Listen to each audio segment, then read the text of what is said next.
শুনেছি সত্যিকারের ভালোবাসাগুলো নাকি পূর্ণতা পায় না। একজন মন প্রাণ দিয়ে ভালোবাসলেও আরেকজন ঠিক থাকে না। এতদিন কেবল এসব শুনেছি, তবে আজ যে সেটা নিজের সঙ্গে হবে সেটা ভাবতে পারিনি। এই কষ্ট যে একান্তই আমার, না কেউ ভাগ করে নিতে পারবে আর না কেউ বুঝবে। শুধু ভেতরটা না পাওয়া প্রণয় দহনে পুড়ে ছারখার হবে। অনিল স্থির দৃষ্টিতে তাকিয়ে শুভ্রভাকে কথাগুলো বলল। শুভ্রভা আর একটা সেকেন্ডও সেখানে দাঁড়ালো না। দাঁড়ানোর মতন শক্তিও তার ভিতর অবশিষ্ট নেই। যতই হোক সে মানুষ, মানুষেরও একটা সময়ের পর সহ্য করার ক্ষমতা থাকে। শুভ্রভাও পারছে না আর এসব সহ্য করতে। দৌড়ে চলে গেল নিচের রুমে। বালিশে মুখ গুজে কেঁদে যাচ্ছে। শব্দহীন কান্না যাকে বলে। শব্দ করলেও তো উত্তর দিতে হবে, সে কাঁদছে কেন? বাস্তবতা এত কঠিন কেন? শুভ্রভা অনিলকে কি করে বোঝাবে সেও অনিলকে না চাইতেও ভালোবেসে ফেলেছে? মনকে কন্ট্রোল করতে পারেনি, নিজেকে দূরে রেখেছে অনিলের থেকে। কিন্তু অবাধ্য মন অনিলের কাছে চলে গেছে। ঝুম করে বৃষ্টি শুরু হলো। শুভ্রভা জানালা দিয়ে দেখলো বৃষ্টি। মা ঘুমোচ্ছে। শুভ্রভা সেই সুযোগে ঘর থেকে বাইরে গেল। বারান্দায় দাঁড়িয়ে কিছুক্ষণ বৃষ্টির ফোঁটা হাতে নিল। এক ধ্যানে তাকিয়ে রইল কিছুক্ষণ। তারপর ধীর গতিতে হেঁটে বাইরে ঝুম বৃষ্টির মধ্যে দাঁড়িয়ে রইল। বৃষ্টির ফোঁটা শুভ্রভার পুরো শরীর বেয়ে নামছে। সেই সঙ্গে দুচোখ বেয়ে গড়িয়ে পড়া অশ্রুকণাগুলোও বৃষ্টির পানিতে একেবারে ধুয়ে যাচ্ছে। কেউ ধরতেও পারবে না। যাক, একদিক দিয়ে ভালোই হলো। এখন আর কাউকে জবাব দিতে হবে না কেন কাঁদছে। হুট করেই ঝুম বৃষ্টি আসায় জুনায়েদ অনিলের হাত টেনে নিয়ে একটু দূরে একটা ছাউনির নিচে দাঁড়ায়। তোকে যাই বলি না কেন কম হয়ে যাবে।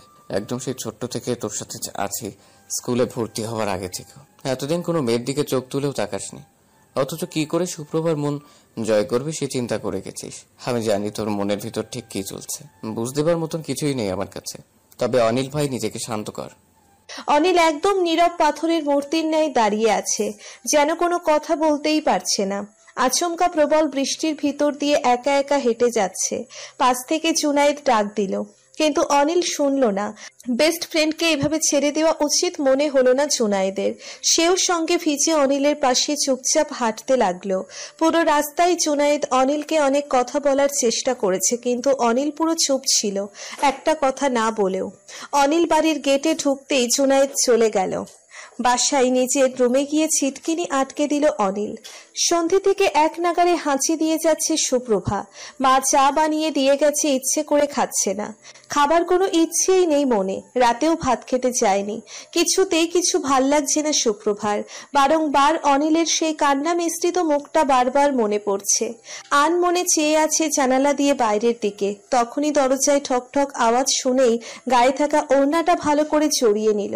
চোখ মুখ ঠিক করে বসলো, দেখলো তার বাবা ভিতরে এসেছে। বাবা, কিছু বলবে? আফজাল হোসেন তীক্ষ্ণ নজরে তার মেয়ের দিকে তাকালেন। কিরকম অগোছালো লাগছে তার মেয়েকে। চেহারায় কিরম বিষাদের ছাপ যেন স্পষ্ট। কথায় আছে বাবাদের সঙ্গে মেয়েদের সম্পর্কটা খুব বেশি তীব্র, একদম আলাদা। আফজাল হোসেন মেয়ের মনের ভিতরটা বুঝতে পারল, কিন্তু ঠিক কি কারণে তার মেয়ের মনে এত উচ্চাটন সেটা বুঝে উঠতে পারছে না। মা রে, সারাদিন রিক্সা চালিয়ে এখন বাড়িতে এসেছি। আমার সুখ অন্যদের, এই যে কষ্ট করি এসব কার জন্য? তোর জন্যই তো বল। আমার তো এই একটাই সন্তান। সারাদিন আশ্রয় কাজ করলেও বাড়ি ফিরে আমার সন্তানের মুখ যদি হাসি না দেখি তাহলে কেমন লাগে বলতো?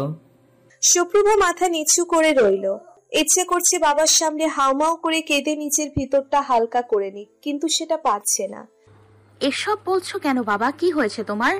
ইচ্ছে তো তোর। শুনলাম বৃষ্টিতে ভিজছিস, আবার ঠান্ডা লাগাইছিস। যা, সেই বৃষ্টিতে ভিজতে একটু শখ আহ্লাদ হতেই পারে। ঠান্ডা লেগেছে, সঙ্গে হালকা জ্বরও নাকি এসেছে। যাক, তারপরেও মা চা করে দিল, ঠান্ডা ঔষধও দিল, সেগুলো খেলি না? আবার রাতের খাবারও খাসনি, রুমের দরজাটা আটকাতে বলেছিস, এগুলো কেন? বাবা তেমন কিছু না, এমনি খেতে ইচ্ছে করছে না। আমি তো তোর বাবা সুপ্রভা, তুই আমার মেয়ে। বাবার থেকে সত্যি লুকাবি? তোর কি হয়েছে বলবি না আমাকে? বাবার কাছে তো সব বলিস, কিছু বাদ রাখিস না। বাবাকে তো নাকি সব থেকে বেশি ভালোবাসিস, সেই বাবাকে বলবি না মা?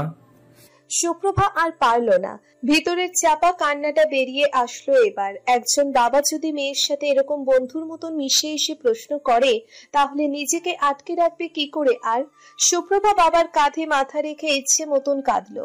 আফজাল হোসেন আদুরে ভঙ্গিতে মেয়ের মাথায় হাত বুলিয়ে দিলেন, তারপর সযত্নে চোখের পানি মুছিয়ে দিলেন। সুপ্রভা কাঁদছে, অতিরিক্ত কান্নার ফলে হেঁচকি উঠে গেছে। আফজাল হোসেন তার স্ত্রীকে আসতে বারণ করে দিয়েছে রুমের ভিতর, তবুও সুপ্রভার মা কান্না শুনে সুপ্রভার রুমে চলে এসেছে। এ কি সুপ্রভা, তুই এভাবে কাঁদছিস কেন মা? সুপ্রভাকে পানির গ্লাস এগিয়ে দিতেই ঢক করে পুরো পানি খেয়ে নিল। মা বাবা, আমার তোমাদের কাছে একটাই আবদার, আমি এই বিয়ে করতে চাই না বাবা। এই দেখো, আজকে মিরাজ জোর করে একদম আমার ইচ্ছের বিরুদ্ধে আমাকে হাতে আংটি পরিয়ে দিছে। আমি বলেছি আমি ব্যথা পাচ্ছি, তাও উনি শোনেনি। এছাড়াও উনি আগে আমাকে রাস্তাঘাটে দেখলে বিরক্ত করত, আমি ওনাকে ইগনোর করতাম, তবুও উনি আমার পেছনেই পড়ে থাকতো কেন জানি। এমনকি আমার যে এই বিয়েতে মত নেই সেটাও উনি জানেন, তারপরেও তোমাদের কাছে সম্বন্ধ নিয়ে এসছেন। ওনার আচরণ, তাকানোর দৃষ্টি, এসব আমার ভালো লাগে না। আমি ওনাকে বিয়ে করতে চাই না মা। এসব কথা এখন বলছিস?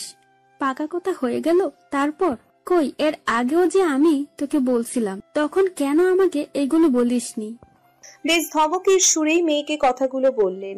সুপ্রভা মায়ের ধমক শুনে বেশ খানিকটা কেঁপে উঠল, তবুও মাকে উত্তর দিল, মা, আমি তো বুঝিনি তোমরা অত সিরিয়াসলি নেবে। আমি ভাবিও নি একটা মানুষ যাকে অপছন্দ করি সে কথা জানা সত্ত্বেও বিয়ের প্রস্তাব দেবে। দেখ সুপ্রভা, এখন আর এসব বলে লাভ নাই। মিরাজের ভেতর আমি কোনো খারাপ কিছু দেখিনি। তুই এখন বিয়েটা ভেঙে দিলে সমাজে কতখানি অসম্মান হতে হবে আমাদের জানিস?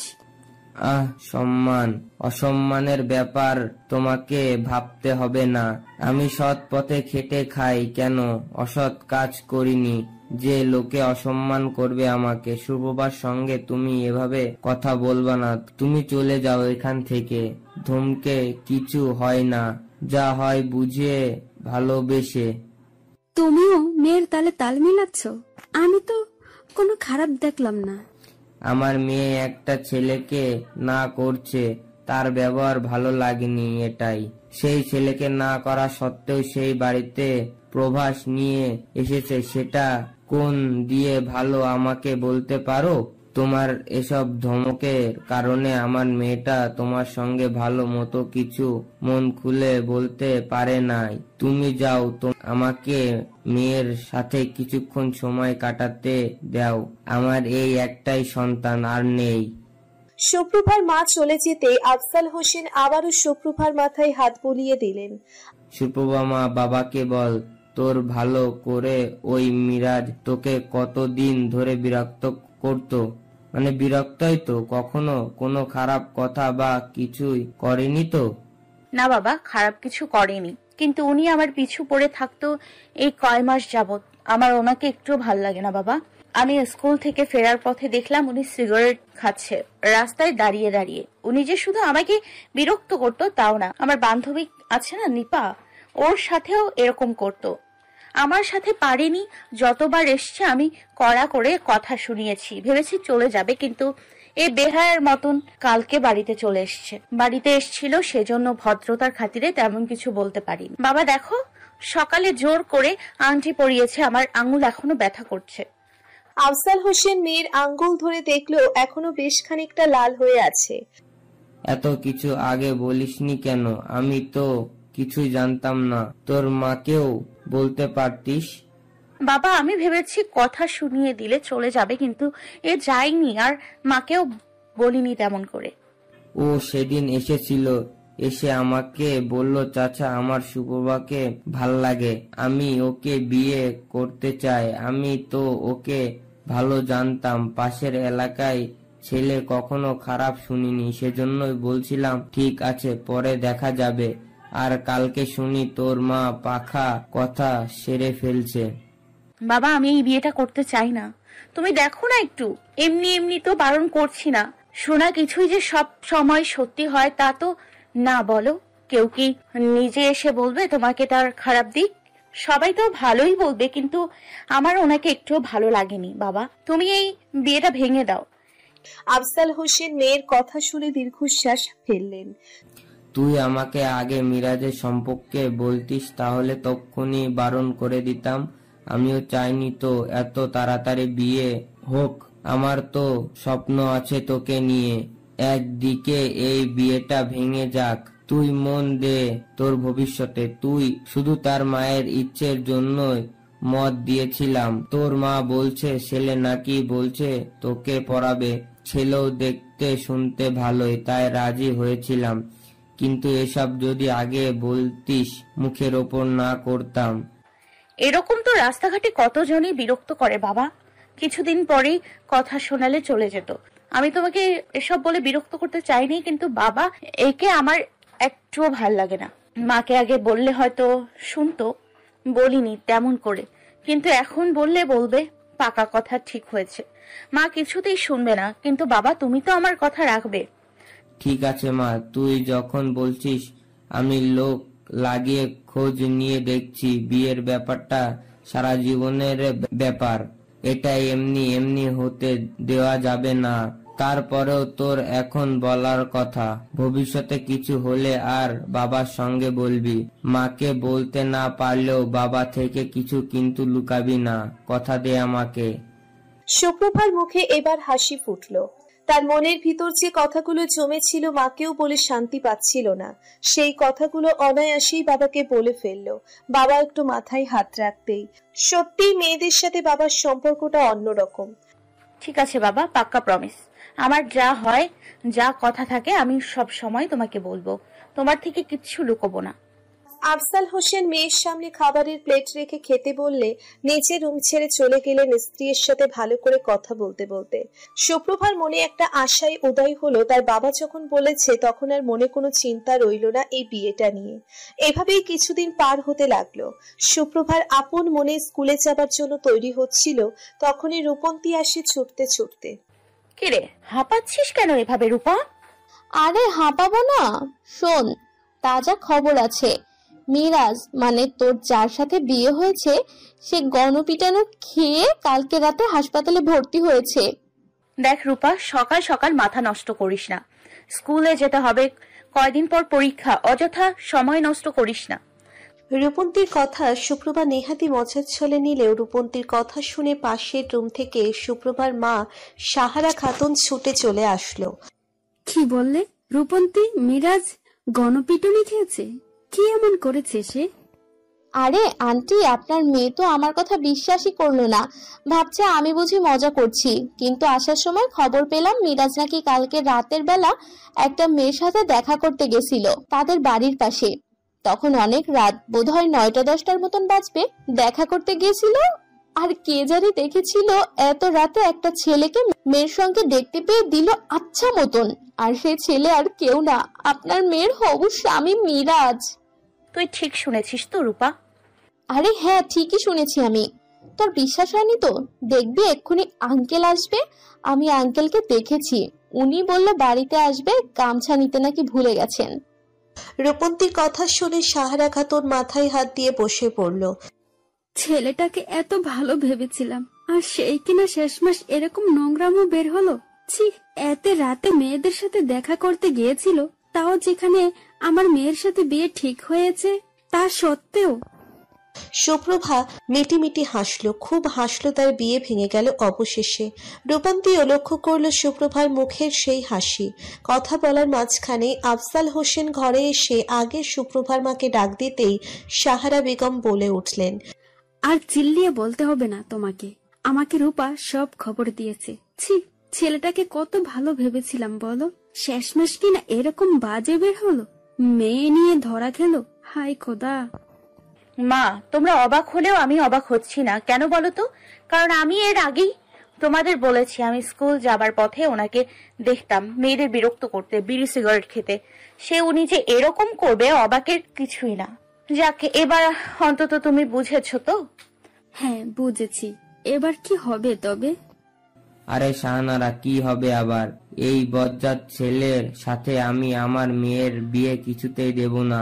ভাগ্যিস সত্যিটা সামনে এসেছে, আর সত্যি সামনে না আসলেও আমার মেয়ে যখন বলেছিল বিয়ে ভেঙে দিতে, তখনই উচিত ছিল আমাদের বিয়ে ভাঙতি দেওয়া। তুমি তো ছেলে ভালো ভালো করে গলে গেছো। আফজাল হোসেনকে কথা বলার মাঝখানে সুপ্রভা থামিয়ে দিল। বাবা, যা হয় ভালোর জন্যই হয়, এসব নিয়ে আর ভেবো না। মাকেও আর কিছু বলিও না। সাবধানে কাজ করো, আমি স্কুলে যাই। সুপ্রভা রূপন্তীর সাথে স্কুলে গেল। গত 4-5 দিনে একবারও সুপ্রভা অনিলকে দেখতে পায়নি স্কুলের পথে। জুনায়েদকেও আশেপাশে দেখেনি কখনো যে জুনায়েদের থেকে অনিলের খোঁজ নিবে। আচ্ছা রূপা, তোর সাথে জুনায়েদ ভাইয়ার যোগাযোগ আছে নিশ্চয়, বল। পাশাপাশি হাঁটছিল সুপ্রভা আর রূপন্তী। সুপ্রভার প্রশ্ন শুনে রূপন্তী হাঁটা থামালো। তোর এই প্রশ্ন কেন মনে হলো জুনায়েদের সাথে আমার যোগাযোগ আছে? সম্মান দিয়ে কথা বল, নাম ধরে ডাকছিস কেন? উনি তোর বয়সে বড় না? উনি দেয় আমাকে সম্মান, দেয় না তো। আচ্ছা, যোগাযোগ না থাকলে তো নাই, বাদ দে। সুপ্রভার কথা বলা শেষ হতেই রূপন্তী ফের প্রশ্ন করে, আচ্ছা এবার তো অনিল ভাইয়াকে সবটা বলার দরকার না, বল। মানে তোর বিয়ে ভেঙে গেল যে? রূপন্তীর কথায় সুপ্রভা চুপ হয়ে গেল। সে যদি অনিলকে বলেও তার বিয়ে ভেঙে গেছে তাহলেই বা কি এমন হবে? বাস্তবে অনিলের সঙ্গে সুপ্রভার প্রণয় কি এতই সোজা? সে যে এত সহজে হবার নয়, তাতে আছে বিস্তর ফারাক। না থাক, বাদ দে। এই যে আমি এতদিন স্কুলে গেলাম, কই ওনাকে তো একটা বারের জন্য দেখতে পাইনি। বোধহয় মন খারাপ করে ঘরে আছে। সুপ্রভা আর কিছু বলল না। এই কয়টা দিন সে অনিলকে আর দেখে না, কেমন জানি রাস্তা ফাঁকা ফাঁকা। আগে স্কুলে যাওয়ার পথে আর চোখে তাকিয়ে দেখতো সেই রাস্তায় অনিল আছে কি না। অনিল থাকলে লজ্জা পেত বেশ, তারপর মাথা নিচু করে হেঁটে চলে যেত। তখন আর স্কুলে যাবার রাস্তায় কাউকে আর চোখে তাকিয়ে দেখে না সুপ্রভা। কোথাও যেন অনিলের শূন্যতা বেশ গভীর করেই পীড়া দিচ্ছিল সুপ্রভাকে। এভাবেই দিন যেতে লাগে। সুপ্রভাও স্কুলে যায় আসে। পথিমধ্যে অনিলকে দেখার জন্য তার চোখ জোড়া তৃষ্ণান্ত হয়ে থাকে, অথচ সে তৃষ্ণা মেটায় না। অনিলকে দেখতেই পায় না কদিন যাবত। মনটা কিরকম উতলা হয়ে আছে, অথচ কেন জানি মনে হয় সুপ্রভার অনিল আছে। হ্যাঁ, সুপ্রভার ধারে কাছে আছে কোথাও হয়তো অনিল। তাহলে কাছে এসে কেন ধরা দিচ্ছে না? সুপ্রভার মন কেমন আনচান করছে একটা পলক অনিলকে দেখার জন্য। আজকে স্কুলের শেষ ক্লাসে ছিল সুপ্রভার। স্কুল জীবনের সমাপ্তি ঘটে গেল। কত শত বন্ধু ছিল, স্কুলে যেত, বন্ধুদের সাথে আড্ডা দিত। বন্ধু, হ্যাঁ, রূপন্তীর সাথে আর পাশাপাশি হেঁটে স্কুল যাওয়া হবে না কখনোই। সেই যে দুজন মিলে বকবক করতে করতে স্কুলে যেত, সেগুলো আর কিছুই হবে না। ক্লাসে গেলে কখনো আর নিপার সাথে ঝগড়া হবে না, রূপন্তীর সাথে হাসি ঠাট্টা হবে না। কত শত রঙিন স্মৃতি আছে স্কুল জুড়ে, যা কখনোই ভোলার নয়। এই তো স্কুলের গণ্ডি পেরোলো, আর কিছুদিন পরই হয়তো কলেজে উঠবে সুপ্রভা। তখন পাবে নতুন বন্ধু, নতুন টিচার, নতুন সব মুখ। এত শত নতুন মুখের সাথে পরিচয় হলেও যে সুপ্রভার ফেলে আসে স্কুল জীবনটাকেই বেশি মিস করবে। কয়দিন পরেই আবার সুপ্রভার এসএসসি পরীক্ষা শুরু হবে। পরীক্ষার জন্যেও নিজেকে ভালো করে গুছিয়ে নিয়েছে সুপ্রভা, যেন নিজের স্বপ্ন বাস্তবায়নের দিকে এগিয়ে যেতে পারে ক্রমশ। স্কুল থেকে বাড়ি ফিরছিল। মা বলেছিল আসার সময় বড় রাস্তার মোড় থেকে ঔষধ কিনে নিয়ে যেতে। সেই মোতাবেকই সুপ্রভা রাস্তা ধরে এগোচ্ছিল। হঠাৎ চোখ পড়ে সেই চেনা পরিচিত বাবার রিকশাটা বেশ দুমড়ে মুচড়ে পড়ে আছে রাস্তার পাশে। সুপ্রভা দৌড়ে সেখানে গেল, দেখলো রিকশায় কিছুটা রক্তও লেগে আছে। অজানাই আশঙ্কায় সুপ্রভার বুক কেঁপে উঠল। একজন লোক সুপ্রভাকে দেখেই বলে উঠল, সুপ্রভারে, তোর বাবার তো রিক্সার সাথে একটা বড় গাড়ির অ্যাক্সিডেন্ট হয়েছে। তোর বাবাকে একটি ছেলে বেশ ধরাধরি করে হাসপাতালে নিয়ে গেছে। সুপ্রভা পলকহীন তাকিয়ে রইল, যেন নিজের কানকে বিশ্বাস করতে পারছে না। এই তো সকালবেলাও বাবা মাথায় হাত দিয়ে বলল 20 টাকা নিয়ে যা, কিছু কিনে খাস। সুপ্রভা না বলেছিল, আর আজকে সেই বাবার অ্যাক্সিডেন্ট হয়েছে। সুপ্রভা আর দেরি না করে ছুট লাগাচ্ছিল সরকারি হাসপাতালের পথ ধরে। তাতে আবারও বাদ সাধল সেই কাকু। এইদিকে তো সরকারি হাসপাতাল, এদিকে যাস না, ওই বড় হাসপাতালটা যেটা নতুন তৈরি হলো সেখানে যা। ছেলেটা তোর বাবাকে ধরে সেই হাসপাতালে নিয়ে গেছে। কোন ছেলে নিয়ে গেছে, কি হয়েছে কিছু শুনলো না। আর সুপ্রভা হাসপাতালের দিকে দৌড় লাগালো। কিছুক্ষণ পর হাঁপাতে হাঁপাতে হাসপাতালে পৌঁছেও গেল। সেখানে গিয়েই দেখতে পেল চেয়ারে রক্তাক্ত অবস্থায় একটা ছেলে বসে আছে। ছেলেটা মুখে হাত দিয়ে রেখেছে বিধায় সুপ্রভা মুখ দেখতে পেল না। সুপ্রভার অবচেতন মনে তখন চিন্তারা বাসা বেঁধে যাচ্ছে। তবে কি তার বাবার বড় ক্ষতি হলো? সুপ্রভা পাগলের মতন হেঁটে যাচ্ছিল, তখন সেই ছেলেটা বসা থেকে উঠে দাঁড়িয়ে সুপ্রভার হাত টেনে ধরলো পেছন থেকে। সুপ্রভা ফিরে তাকাতেই দেখলো অনিল তার হাত ধরে আছে। আপাতত পরিস্থিতিতে সুপ্রভার এত কিছু দেখার সময় নেই। সে অনিলের হাত ঝাড়া দিয়ে ছাড়িয়ে নিচ্ছিল। তখনই অনিল বলে ওঠে, তোমার বাবাকে আমি হাসপাতালে এনেছি সুপ্রভা। ভেতরে ডাক্তার দেখছেন। এখন ভেতরে যাওয়া নিষেধ। তুমি তাড়াহুড়ো করে ভেতরে যেতে চেয়েও না, ডাক্তার নিষেধ করেছে ভেতরে যেতে। সুপ্রভা স্থির হলো না অনিলের কথা শুনে। অস্থির কণ্ঠে প্রশ্ন করলো, আমার বাবা ঠিক হয়ে যাবে? বলুন না, ঠিক হবে তো? সুপ্রভা বেশ শব্দ করে কেঁদে ফেলল। কাঁদতে কাঁদতে ফ্লোরে বসে পড়ল। চোখের পানি আর বাদ মানছে না। অনিল সুপ্রভার মাথায় হাত রেখে আশ্বস্ত করলো, কিচ্ছু হবে না সুপ্রভা, আঙ্কেল ঠিক হয়ে যাবে। তুমি দুশ্চিন্তা করো না। আমি দেরি করিনি হাসপাতালে ভর্তি করতে। সুপ্রভা চুপচাপ বসে রইল, কোনো কথা না বলে কেবল কাঁদছে বাবার জন্য চিন্তা করতে করতে। তার ভেতরই সুপ্রভার মা সাহারা খাতুন এসে মেয়েকে প্রশ্নবিদ্ধ করতে লাগলেন। অনিল তাকেও বুঝিয়ে শান্ত করে বসার জায়গায় বসিয়ে রাখল। সুপ্রভার ভিতরটা কেমন অস্থির অস্থির করছে। কান্নার বেগ যেন ক্রমশ বেড়েই চলেছে। অবশেষে দীর্ঘ অপেক্ষার অবসান ঘটল। ডাক্তার বেরিয়ে আসলো ভিতর থেকে।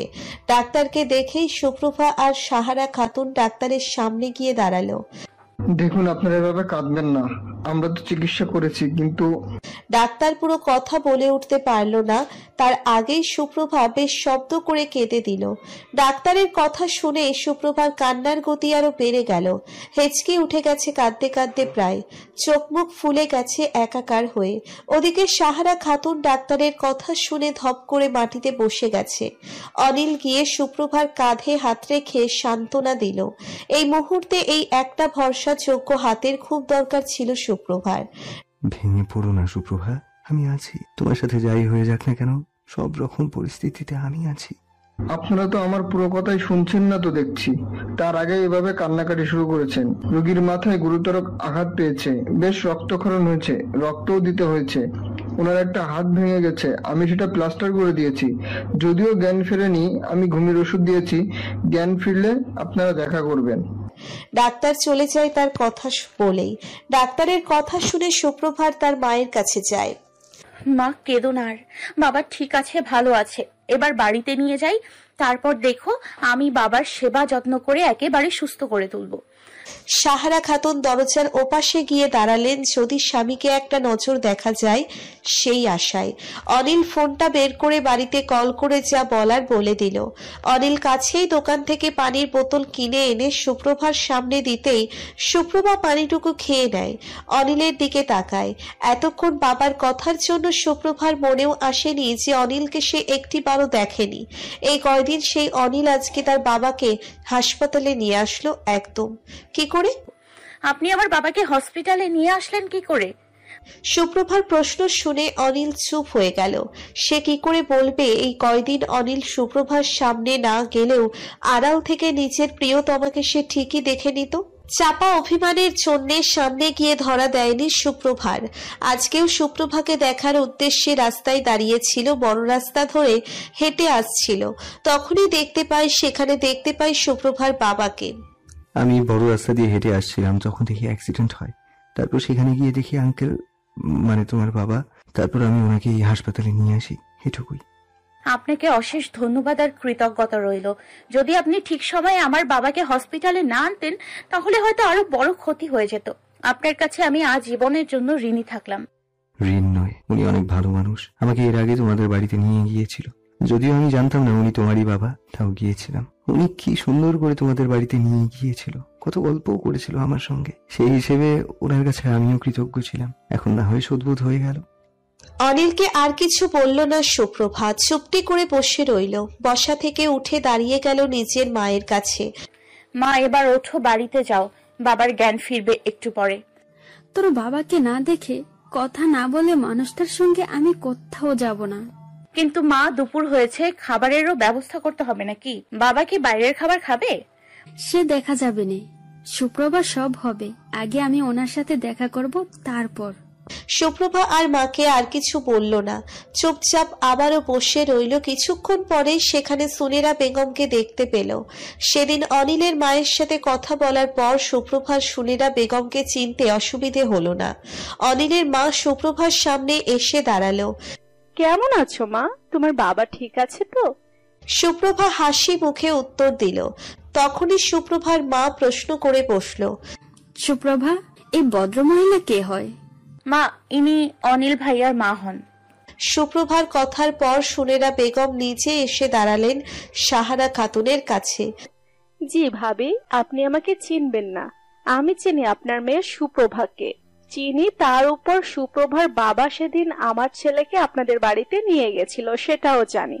এই যে একটু আগে অ্যাক্সিডেন্ট হলো, সে খবরও আমার ছেলে দিয়েছে। আপনাদের মনের অবস্থা এখন ভালো নেই, সুপ্রভার বাবারও জ্ঞান ফিরলে খেতে দিতে হবে, সেজন্য আমি একটু রান্না করে এনেছি সবার জন্য। সুপ্রভা বিস্মিত হলো অনিলের মায়ের কথা শুনে। এই তো সেদিন পরিচয় হয়েছে কেবল, অথচ মানুষটা তাদের বিপদের সময় এসে ঠিক পাশে দাঁড়ালো, যেখানে কিনা তাদের রক্তের মানুষটা বেইমানি করেছে, আর এখন পর মানুষ পাশে এসে দাঁড়িয়েছে। কিন্তু আপনি? সুপ্রভার মাকে কথার মাঝখানেই থামিয়ে দিল অনিলের মা। ভাবি, আমাকে পর মানুষ ভাববেন না, আমার মেয়েকে আমি চিনি, সেও চিনে, আবার আমার ছেলেকেও আপনারা চিনেন, সুতরাং দূর করে রাখবেন না। আমরা তো আর অপরিচিত নই, ঠিক এক না এক সুতোয় গাঁথা আছি। ঠিক আছে ভাবি, আপনি এত করে যখন বলছেন তখন না করব না। আপনি ভাগ্যবতী মা, এরকম একটা ছেলেকে জন্ম দিয়েছেন।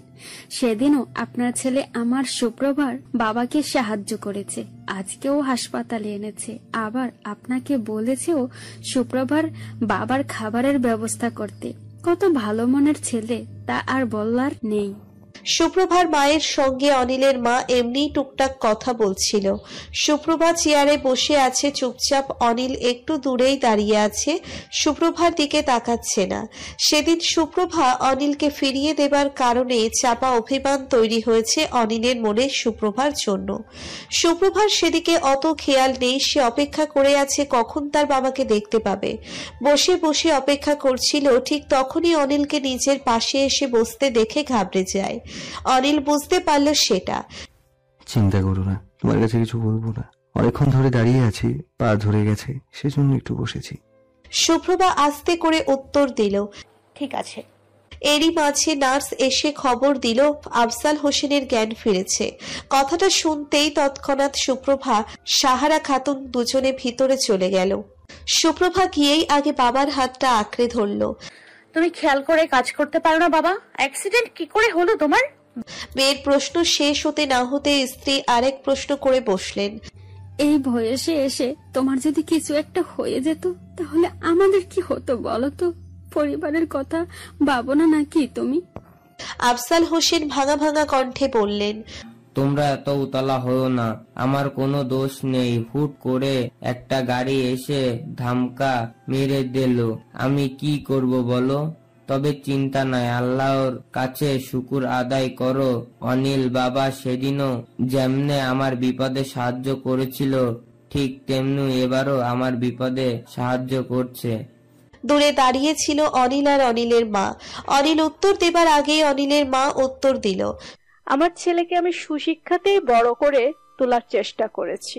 ও যে আমার শিক্ষার মান রেখেছে, আমিও আল্লাহর কাছে শুকরিয়া জানাই। সুপ্রভা মাঝখানে বলল, বাবা, উনি অনিল ভাইয়ার মা হন। তোমার অ্যাক্সিডেন্ট হয়েছে শুনে তোমার জন্য রান্না করে নিয়ে এসেছি। আপনি অনিলের মা? ধন্যবাদ জানাই এরকম একটা ছেলেকে মানুষ করার জন্য। ধন্যবাদ দিতে হবে না, আপনি অসুস্থ মানুষ, এখন আর কথা বলবেন না, বিশ্রামের প্রয়োজন আপনার। ভাবি, ওনার জন্য আমি ভেজিটেবল স্যুপ করে এনেছি, সেটা খাইয়ে দিবেন। এখন বেশি তেল ঝাল মশলাযুক্ত খাবার খাওয়া ঠিক না ওনার জন্য, আপনি খাইয়ে দিন, বরং কথা পরে হবে, আমরা যাচ্ছি। অনিলের মা সুপ্রভা, অনিল সবাই বেরিয়ে যায় কেবিন থেকে। সাহারা খাতুন সযত্নে স্বামীকে খাইয়ে দিতে লাগলেন। বাহিরে অনিলকে ডাক দিল তার মা। অনিল যেতেই তিনি ছেলেকে বললেন, বাবা আমি সবই জানি বুঝি, আমি তো এখন চলে যাব। সুপ্রভার মায়ের কাছ থেকে বিদায় নিয়ে তুই সুপ্রভার পাশে থাকিস, একটু অভিমান কমিয়ে নিস পারলে। তুইও তো বললি বিয়ে ভেঙে গেছে, তাহলে মেয়েটার উপর অভিমান করে লাভ কি? অভিমান করিস না, বরং ভালোবাসা দিয়ে জয় করে নে।